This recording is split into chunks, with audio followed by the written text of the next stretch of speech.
Bienvenue sur la planète Uranus, qui est la première planète dite transpersonnelle. Elle transite un signe pendant 8 ans. Elle va concerner des générations entières. Les 7 premières planètes du Soleil à Saturne influencent de près notre personnalité et notre identité psychologique. Dans un corps incarné sur Terre, dans une société faite de lois et de règles, Uranus, c'est la libération vers une conscience spirituelle qui va s'élever en se détachant des conditions matérielles. C'est un passage en forme de rupture, une fin de cycle et le début d'un autre. C'est un saut dans l'inconnu pour expérimenter la théorie de la créativité, celle de l'individuation avec liberté. Elle correspond à tous ces moments charnières dans notre vie où nous devons quitter Saturne.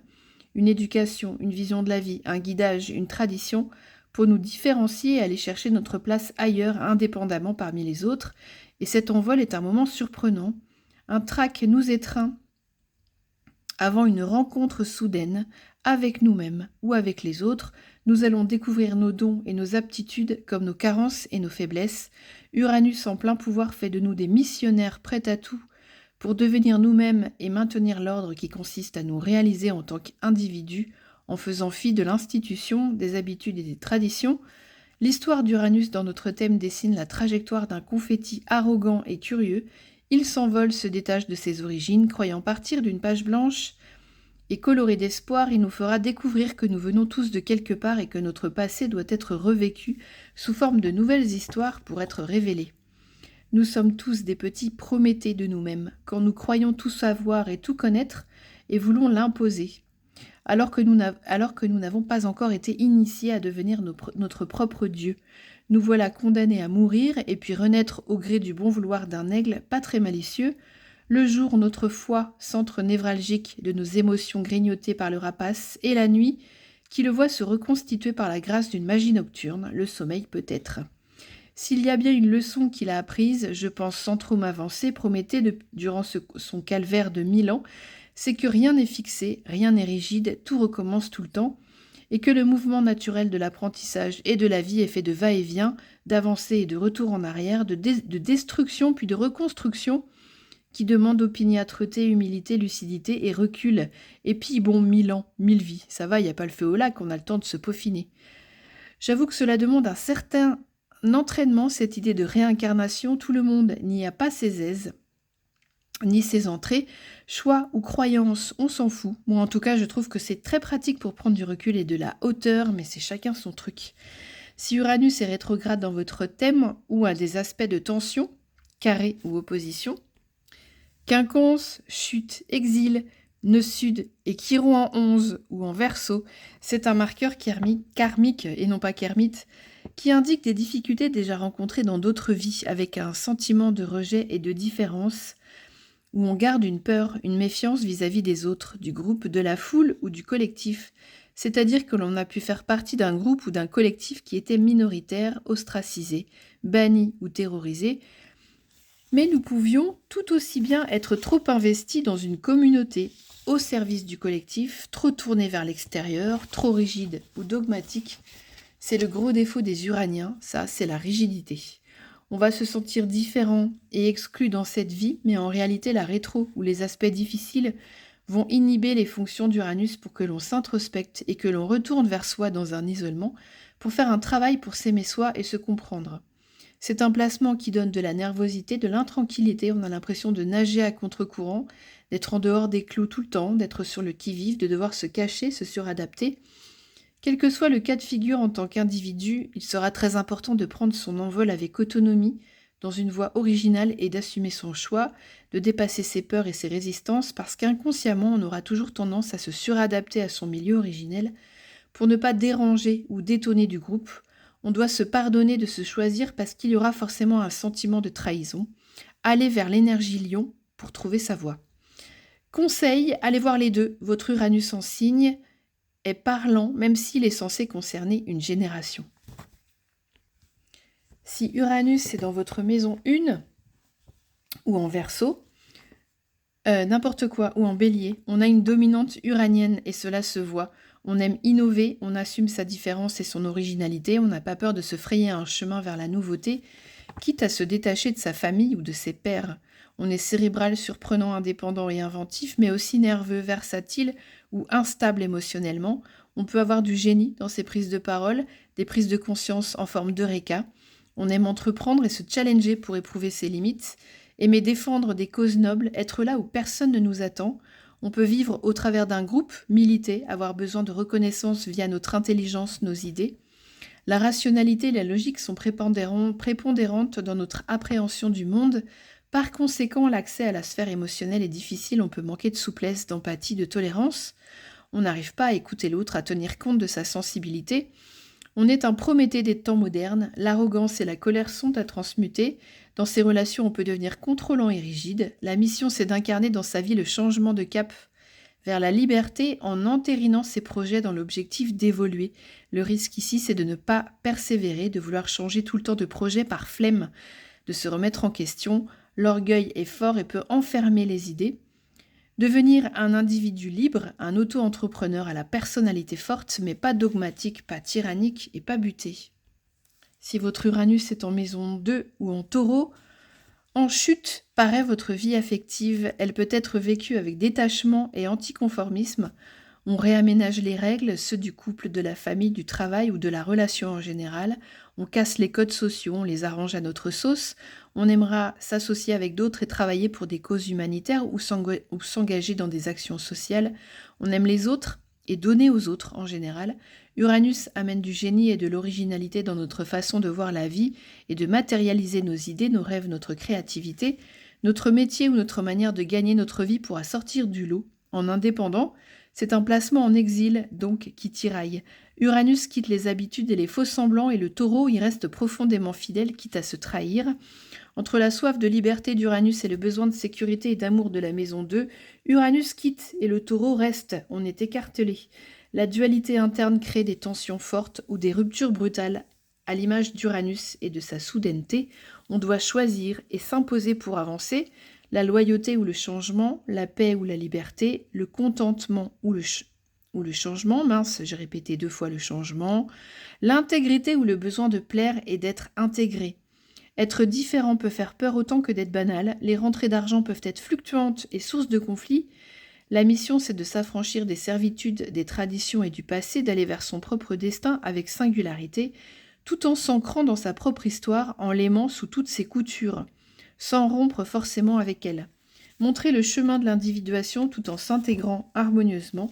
Le bénéfice de cette position, c'est l'ancrage du taureau qui va stabiliser le génie d'Uranus, lui donner une possibilité de matérialiser ses projets. Bonne chance. Si votre Uranus est en maison 3 ou en Gémeaux, on est dans la maison de Mercure, donc de l'intelligence. Elle est suractivée, vive, curieuse. On est polyvalent, autodidacte. On aime apprendre et s'enrichir intellectuellement jusqu'à l'éparpillement, la dispersion et la superficialité si on n'y prend pas garde. La concentration n'est pas favorisée, on a besoin de changement, d'être stimulé en permanence. On est nerveux et vif. On déteste l'ennui. Les sujets d'intérêt peuvent différer des autres, on peut se sentir à l'écart, décalé de notre fratrie ou de nos camarades de classe.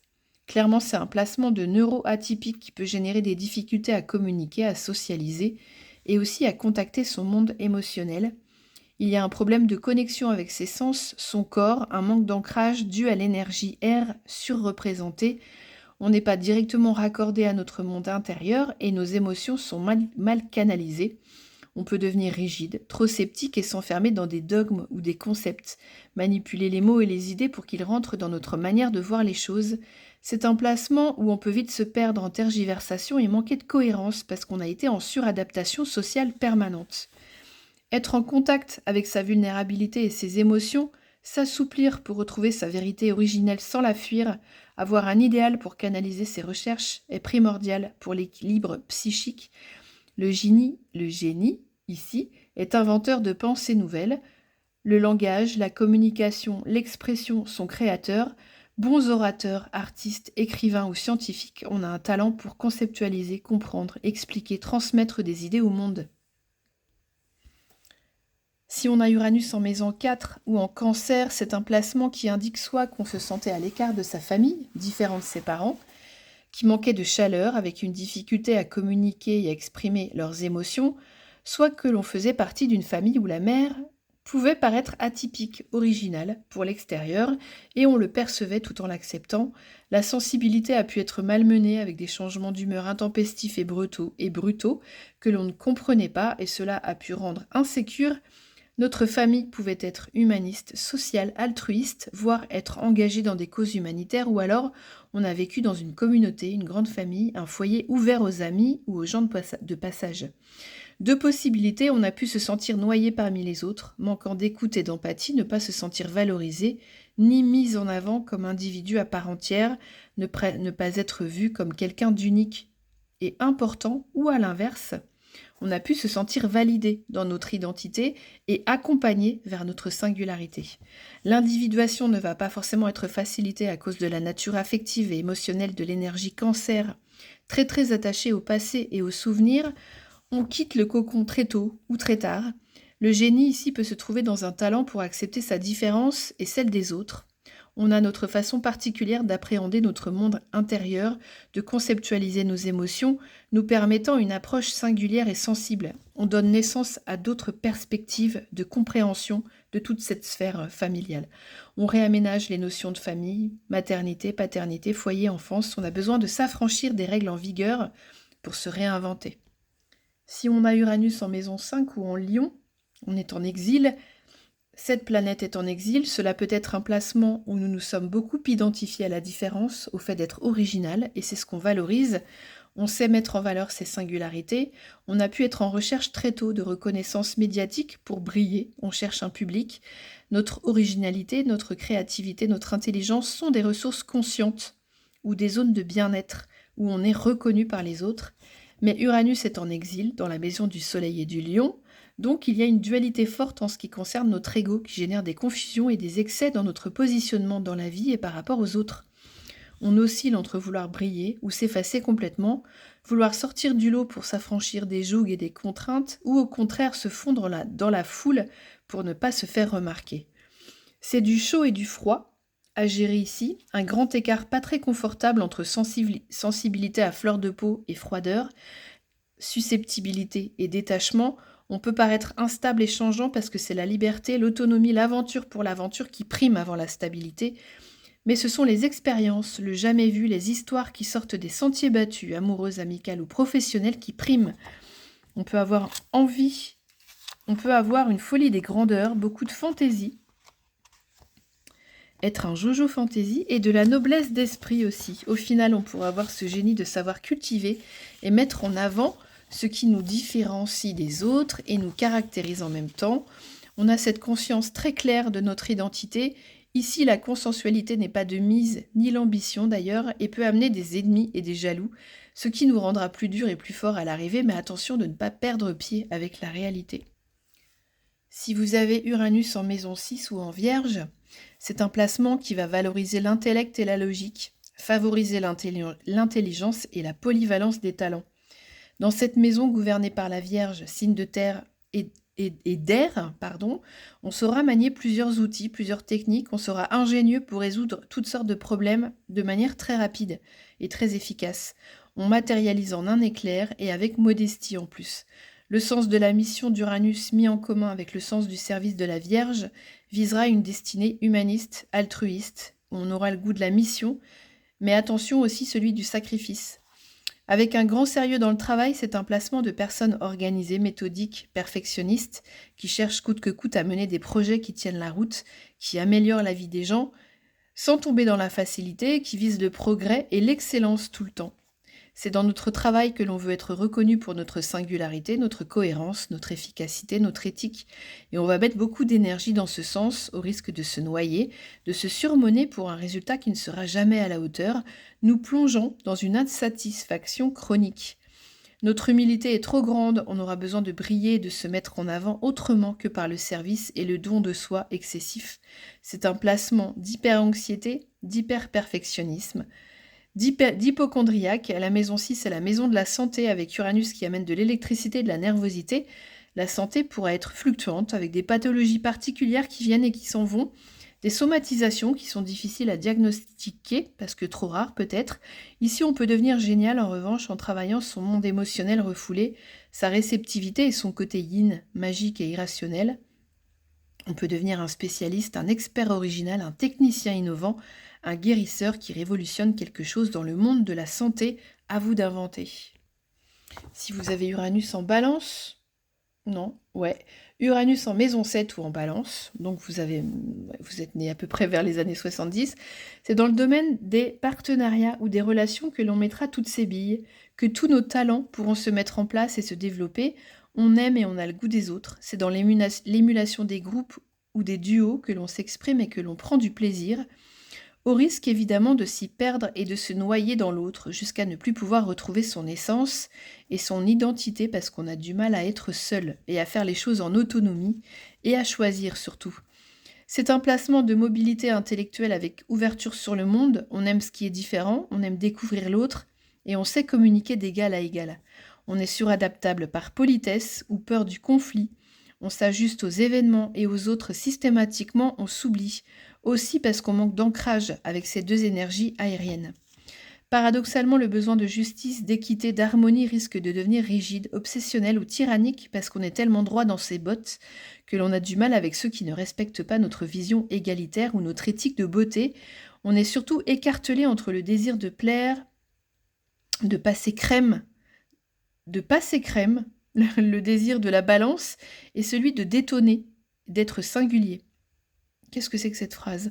On est surtout écartelé entre le désir de plaire, de la balance, ou celui de détonner et d'être singulier.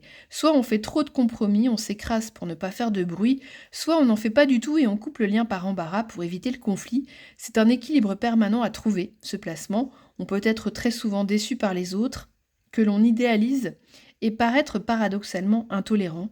On n'aime pas les coups en douce, les mensonges, les facilités, les raccourcis, la paresse, la médiocrité, limite snob, parce qu'on est trop exigeant avec soi-même, on risque de se priver d'opportunités de grandir. C'est un placement où faire des choix et quitter des situations est très difficile, on veut tout avoir et tout faire et ne pas trancher.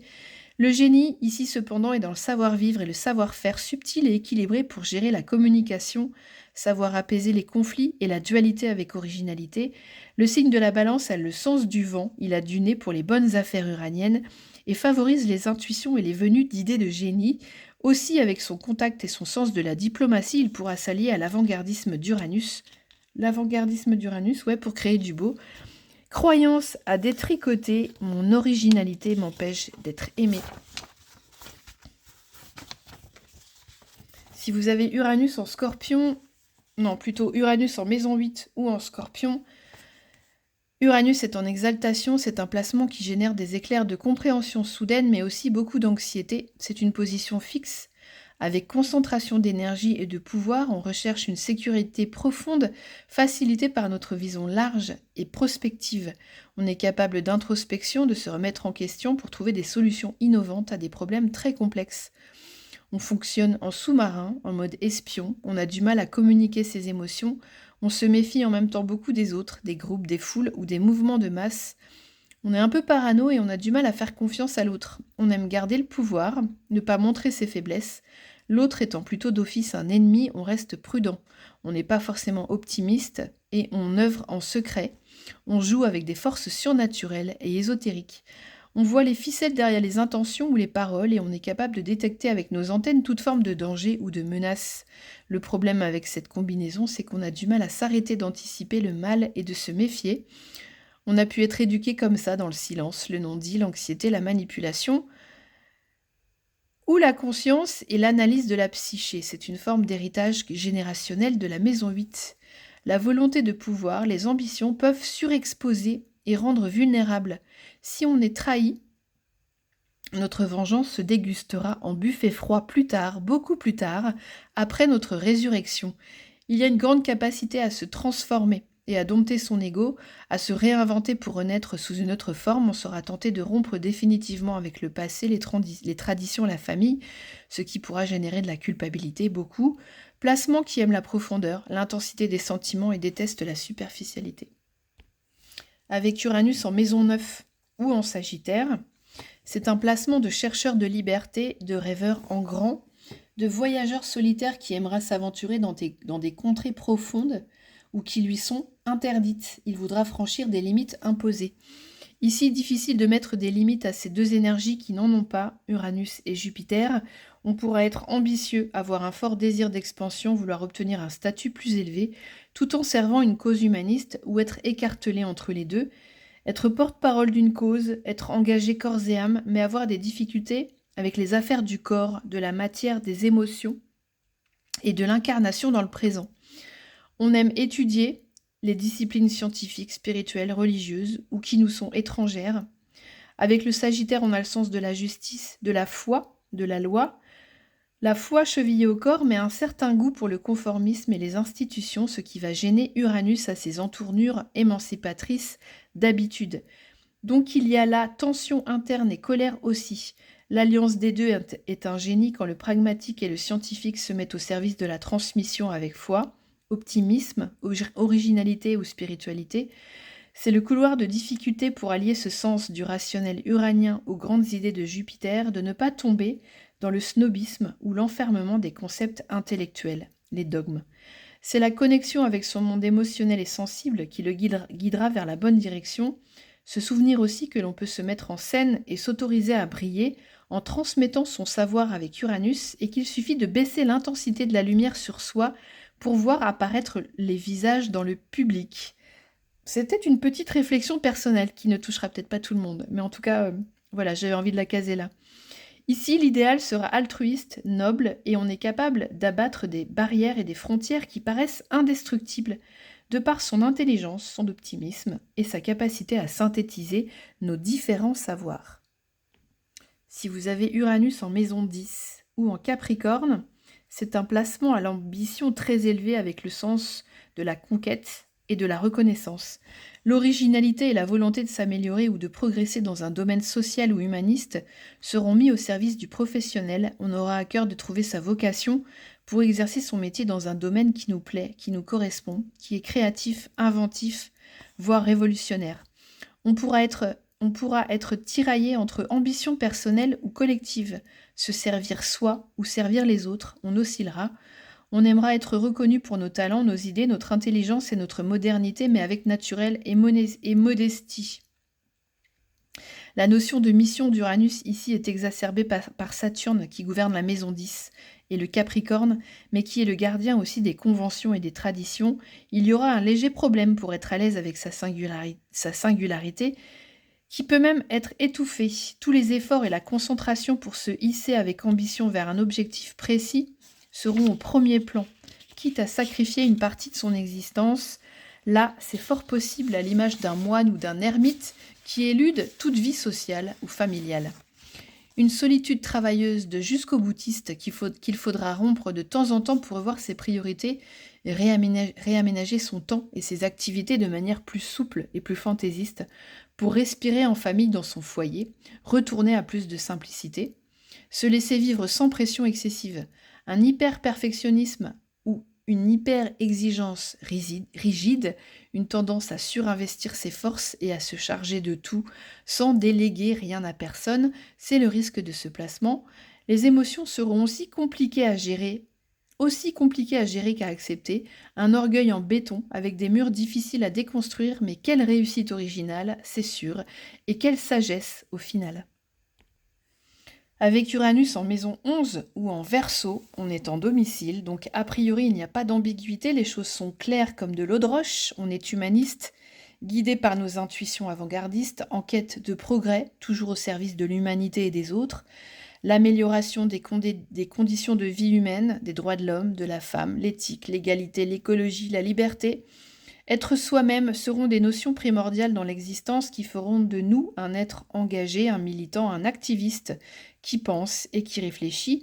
Donc probablement que nous nous sentirons à part, mis à l'écart, incompris de par cette légère avance ou différence considérée. Voilà, cette légère avance considérée comme différence, qui ne veut pas dire forcément maturité d'ailleurs. Le génie est dans les affaires scientifiques, politiques ou artistiques, une polyvalence nourrie par de la curiosité et une envie de comprendre et d'innover insatiable. Le revers de la médaille est toujours le même, c'est le mépris des émotions, leur mise à l'écart qui engendre une difficulté à les communiquer aux autres et donc à se lier affectivement et qui génère de la colère, de la frustration, de l'intolérance envers les autres mais envers soi aussi, et réciproquement. dans les deux sens. Uranus n'a pas de limite, on risque de trop en faire, de trop s'engager, puis devenir tout ce que l'on ne voulait pas être au départ, devenir tyrannique. C'est l'ego ici qui est difficile d'accès parce qu'on a conscience d'être un parmi les autres, mais on ne s'autorise pas à briller, donc à s'affirmer et à s'épanouir vraiment. On s'auto-sabote, on se croit imposteur. Oui, il y a Uranus, Où il y a Uranus, il doit toujours y avoir de la place pour l'amusement, l'égocentrisme, la spontanéité, la fantaisie, la sensibilité du lion, de l'enfant, pour inverser la tendance à la froideur et au dénigrement. Avec Uranus en maison 12 ou en poisson, l'intelligence et l'idéalisme militant d'Uranus peut se noyer dans les limbes de Neptune et faire perdre de vue la réalité et le pragmatisme. Rationnel et irrationnel s'opposent fortement, on a du mal à se guider nous-mêmes, on peut se perdre dans des idéaux extrêmes, du trop rigide ou du trop confus.